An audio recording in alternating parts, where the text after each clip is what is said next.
Assalamualaikum students, welcome back to another lecture of class 9 chapter 1 biology। आज हम relationships की बात करेंगे कि फिजिक्स का अदर फील्ड्स के साथ क्या रिलेशनशिप है। Very important. हम लोग जब स्टूडेंट्स होते हैं ना, हम कहते हैं कि ये क्या बात हुई, फिजिक्स तो इंपॉर्टेंट है ही नहीं, इसका कैसे बायोफिजिक्स के साथ रिलेशनशिप हो सकता है। तो फिजिक्स जो बायो मीन्स लाइफ और जो बायो मीन लाइफ है, और फिजिक्स है वो एक ग्रीक वर्ड से निकला है physis, which means natural thing which is sun and moon. हम उसके बारे में बात करते हैं, अर्थ।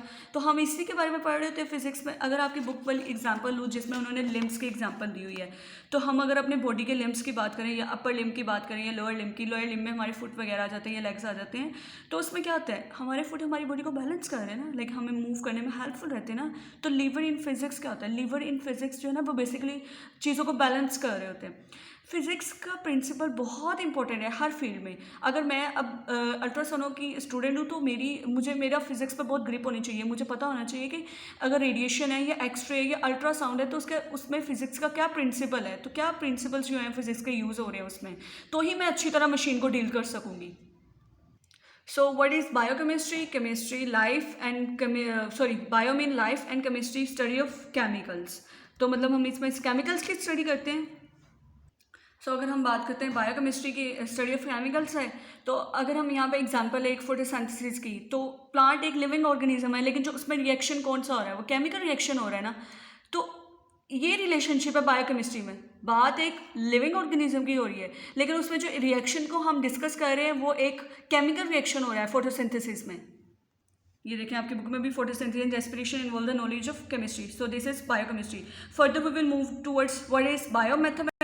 सो बायोमैथमेटिक्स का सेकेंड नेम बायोमेट्री है। इसमें क्या हो रहा होता है, अगर हम अपने डॉक्टर के पास जा रहे हैं, कोई एक पेशेंट है वो डॉक्टर के पास जा रहा है, तो उसकी कोई भी ब्लड रिपोर्ट्स हो रही है जिसमें आरबीसीज को कैलकुलेट कर रहा है या हीमोग्लोबिन को कैलकुलेट कर रहा है, तो उसमें या प्लेटलेट्स को उसमें कैलकुलेट कर रहा है। जब किसी को वो हो जाता है डेंगू फीवर, तो उसमें प्लेटलेट्स कम हो जाते हैं ना, तो उसमें जो अमाउंट्स आ रही होती हैं, तो वो 150 आ रही हो या 180 विच इज़ वेरी लो, तो उससे पता चलता है ना हो किसका रिएक्शन रहा है। हो तो लाइफ में रहा है ना, लेकिन एक मैथमेटिकल टर्म में हमें पता चल रहा होता है ना कि अच्छा ठीक है, उसमें ये अमाउंट आ रही है विच इज़ लेस, या आरबीसीज या डब्ल्यूबीसीज का कैलकुलेट या amount.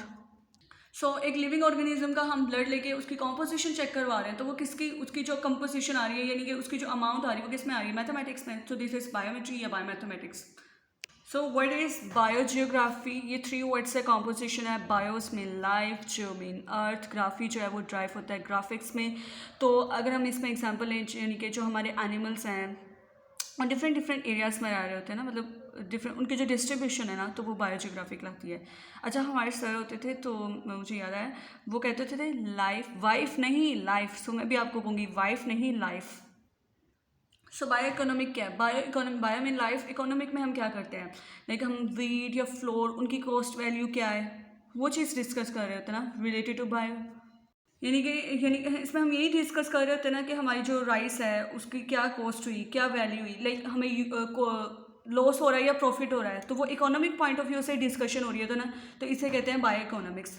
So this is all from my side. I hope आपको क्लियर हो गया होगा। अगर कोई भी आपको मुश्किल है, कोई भी क्वेरी है, तो आप कमेंट सेक्शन में मुझे बता सकते हैं। And thank you so much.